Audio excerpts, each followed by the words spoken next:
హైడ్రా ఇది ఇప్పుడు హైదరాబాదులో అందరినీ కూడా దడ పుట్టిస్తోంది. కుంటలు చెరువులు మొత్తం కబ్జా చేసి, నాలాలని కబ్జా చేసి మొత్తం కూడా విల్లాలు ఫామ్ హౌస్లు నిర్మించుకున్న వాళ్ళకైతే ఈ హైడ్రా చుక్కలు చూపిస్తోంది. ఇప్పుడు ఈ హైడ్రా అంటే Hyderabad disaster response and asset protection agency. అంటే చెరువులు, నాలాలు, ప్రభుత్వ స్థలాలు, పార్కులు వీటన్నిటిని కూడా కాపాడటం కోసం, అంటే ఆక్రమణకి గురైన ఈ భూములన్నింటినీ కూడా తిరిగి స్వాధీనం చేసుకోవటం కోసం ఏర్పాటు చేసిన ఒక స్వతంత్ర వ్యవస్థ హైడ్రా. దీని మీద అందరూ కూడా దీన్నైతే స్వాగతిస్తున్నారు. దీనికి హైడ్రాకి చైర్మన్గా సీఎం రేవంత్ రెడ్డి పనిచేస్తున్నారు. కమిషనర్గా ఇక్కడ రంగనాథ్ని నియమించడం జరిగింది. ఇక్కడ ఐపీఎస్ అధికారి రంగనాథ్ని నియమించడం జరిగింది, ఏవి రంగనాథ్ని. అయితే ఆయన పూర్తి స్థాయిలో డేర్ స్టెప్ వేస్తూ ఇక్కడ మొత్తం కూడా ఈ నెల రోజులుగా పూర్తి స్థాయిలో ఆయన అయితే ఇక్కడ మొత్తం ఇప్పటికే కూడా 50 కట్టడాల వరకు కూడా కూల్చివేయటం జరిగింది. దీన్ని అంటే హైడ్రా పేరు చెప్తేనే అందరూ కూడా వణికిపోయే పరిస్థితి ఉంది. దీని మీద ఇప్పుడు సిటీ వ్యాప్తంగా కూడా చర్చ కొనసాగుతోంది. అయితే దీనికి రాజకీయ నాయకులు మొత్తం కూడా రాజకీయ నాయకులు కానీ మిగతా పార్టీలకి అతీతంగా ఈ వ్యవస్థ పనిచేయాలి అనే డిమాండ్ అయితే ప్రధానంగా వినిపిస్తోంది. అయితే ఇక్కడ కొంత సమస్య కూడా కనిపిస్తోంది మనకి. ఏంటి అంటే ఇక్కడ ఇంతకు ముందు అధికారులు కానీ, జిహెచ్ఎంసీ కానీ, ఈ మిగతా వాళ్ళు కూడా ఈ మొత్తం హైదరాబాద్ డెవలప్మెంట్ అథారిటీ కానీ వీళ్ళంతా కూడా పర్మిషన్ ఇచ్చిన తరువాతే వాళ్ళంతా కూడా ఇక్కడ బిల్డింగ్స్ కానీ ఇవన్నీ కూడా అపార్ట్మెంట్లు కట్టుకోవటం జరిగింది. అలాంటి వాటిని ఇప్పుడు నోటీసులు ఇచ్చి చెప్పా పెట్టకుండా కూల్చివేస్తామంటే వాటిని అపార్ట్మెంట్లు కానీ వీటన్నిటిని కూడా కొన్న సామాన్యుల మధ్యతరగతి వారి పరిస్థితి ఏంటి అనేది అయితే ఇప్పుడు ప్రశ్నార్థకంగా మారింది. దాని మీద అయితే ఒక ప్రత్యేక చర్చ నడుస్తోంది. అంటే ఇక్కడ బీజేపీ నేతలు కూడా దీన్ని ప్రభుత్వ చర్యని, హైడ్రా ఏర్పాటును, ఇక్కడ చెరువుల మొత్తం కూడా చెరువుల రక్షణకి తీసుకుంటున్న చర్యలను కూడా అందరూ స్వాగతిస్తున్నారు. అయితే దీంట్లో ఉన్న మతలబ్ ఏంటంటే ఇప్పటిదాకా విచ్చలవిడిగా కూడా చెరువులను ఆక్రమించేసి మొత్తం కూడా కట్టడాలు కట్టడం జరిగింది. అపార్ట్మెంట్లు ఏంటి, ఫామ్ హౌసులు, తరువాత ఈ పూర్తి స్థాయిలో అందరూ కూడా ఆక్యుపై చేసేసి కట్టేశారు.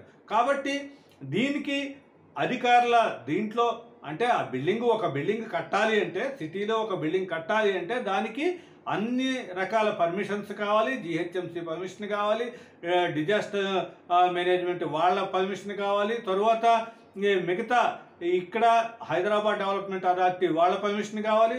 వీటన్నిటిని పర్మిషన్స్ని కూడా ఏ విధంగా ఇచ్చారు? అంత నిర్మాణాలు జరుగుతున్నంత మటుకు గత ప్రభుత్వం చూస్తూ ఊరుకుందా?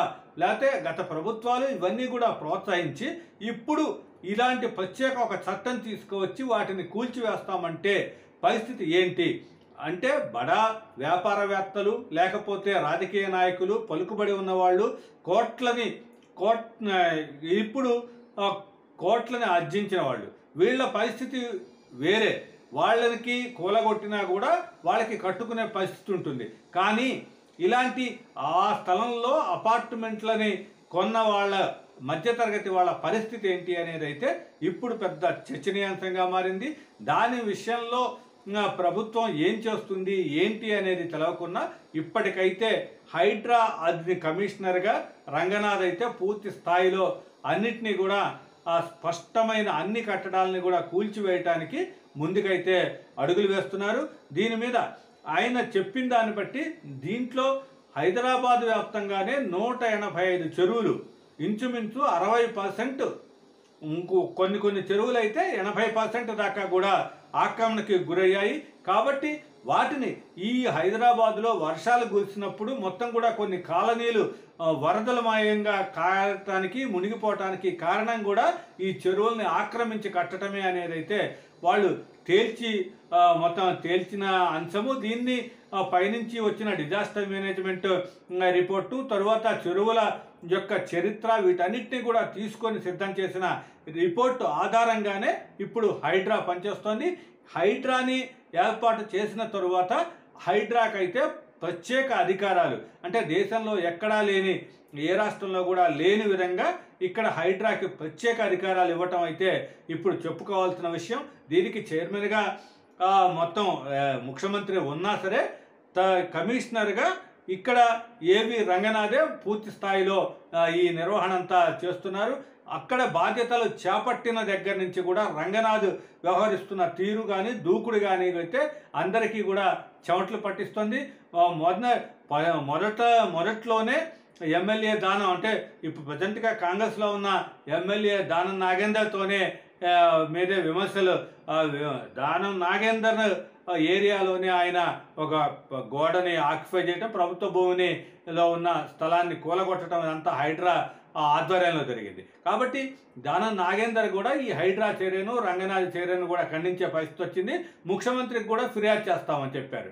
అయితే వీటన్నిటిని కూడా బెదరకుండా, రాజకీయాలకు కూడా బెదరకుండా రంగనాథ్ అయితే ముందుకు అడుగేస్తున్నారు. అయితే ఇప్పుడు అదంతా కూడా రాజకీయ నాయకుల ఫామ్ హౌస్లని కూడా కూల్చివేస్తారా, కూల్చివేయరా అనేది అయితే ఇప్పుడు చర్చ జరుగుతుంది. ముఖ్యంగా ఇప్పుడు కేటీఆర్కి ఫామ్ హౌస్ ఉంది, దాన్ని కూడా కూల్చేస్తారు.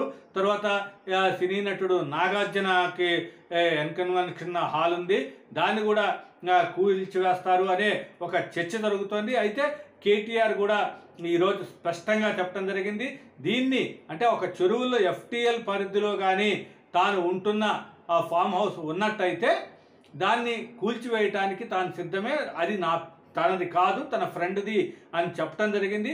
అయితే అది నిబంధనలకు వ్యతిరేకంగా ఉన్నట్టయితే దానిని తానే దగ్గరుండి కూల్చివేస్తాను అని చెప్పడం జరిగింది. అయితే అదే సందర్భంలో ఒక కండిషన్ కూడా ఆయన పెట్టడం జరిగింది. మొదటగా హైడ్రా దాన్ని కూల్చిన తరువాత ఈ హైడ్రా అధికారులు తన వెంట వచ్చి మిగతా అంటే మంత్రుల ఫామ్ హౌస్లు కానీ అంటే పొంగులేటి శ్రీనివాసరెడ్డిది ఉంది, మిగతా వాళ్ళది ఉంది అనుకుంటూ మొత్తం కూడా అందరి పేర్లు కూడా చెప్పడం జరిగింది. కాబట్టి ఇవన్నీ కూడా అయ్యే పనేనా, వీటన్నిటినీ కూడా కూలగొట్టే పరిస్థితి ఉంటుందా అనేది అయితే ఇప్పుడు పెద్ద చర్చ జరుగుతుంది. సామాన్యులు, మధ్యతరగతికి చెందిన వాళ్ళ ఆస్తులని మొత్తం కూడా ఆక్యుపైలు ఉన్న నిబంధనలకు వ్యతిరేకంగా ఉన్నాయంటూ వాటినే కూలగొడతారా, లేకపోతే మిగతా వాటి మీద కూడా చట్టపరంగా పూర్తి స్థాయిలో దూకుడు ప్రదర్శిస్తుంది అనేది అయితే ఇప్పుడు ఒక చర్చనీయాంశమైంది. అయితే ఈ విషయంలో హైకోర్టును కూడా ఇక్కడ ఆక్రమణదారులు కానీ వీళ్ళంతా కూడా పిటిషన్ హైకోర్టులో కూడా హైడ్రా కూల్చివేతలకు వ్యతిరేకంగా కూడా పిటిషన్ వేయడం జరిగింది. దీంట్లో ఇక్కడ హైకోర్టు కూడా కీలకమైన వ్యాఖ్యలు చేసింది. ఈ విషయంలో దీంట్లో హైడ్రా ఏర్పాటు చేయటం అనేది స్వాగతించాల్సిన విషయమే అనేది అయితే హైకోర్టు న్యాయమూర్తి స్పష్టంగా చెప్పడం జరిగింది. అయితే ఇక్కడ హైడ్రాకి ఉన్న పరిధి ఏంటి, దానికి ఉన్న అధికారాలు ఏంటి అనేది అయితే చెప్పాలని ప్రభుత్వాన్ని కూడా అడగటం జరిగింది. అయితే దీని నేపథ్యంలో హైడ్రా ఏర్పాటును అంటే ఈ చెరువుల్ని, నాలాలని, తరువాత ప్రభుత్వ భూముల్ని, పార్కుల్ని వీటన్నిటిని కూడా కాపాడాల్సిన బాధ్యత కంపల్సరీగా ప్రభుత్వ ఏజెన్సీకి ఉంది. కాబట్టి హైడ్రా ఏర్పాటుని ఎవరూ కూడా వ్యతిరేకించే పరిస్థితి లేదు అనే ఒక చర్చ అయితే జరుగుతోంది. అయితే దీంట్లో బలిపశువులుగా ఎవరు మారుతారు, మిగతా రాజకీయ నాయకులు వీళ్ళందరి ఆస్తుల్ని కూడా అంటే నిబంధనలకి వ్యతిరేకంగా చెరువుల్ని ఆక్యుపై చేసి FTL పరిధిలో కట్టిన వాటిని పూర్తిగా కూల్చివేస్తారా లేదా అనేది అయితే ఇప్పుడు ప్రధానంగా చర్చ నడుస్తుంది. అయితే దీంట్లో మధ్యతరగతి సామాన్యులైతే ఆస్తులు ఎంత మేరకు కోల్పోతారు, రాజకీయ నాయకులు వీళ్ళ ఆస్తుల పరిస్థితి ఏంటి అనేది అయితే ఇప్పుడు ఒక చర్చనీయాంశంగా మారింది. ఏదేమైనా సరే హైడ్రా చర్యలను అయితే సగటు జీవి స్వాగతిస్తూనే అనేక ప్రశ్నలు అయితే లేవనెత్తుతున్నాడు.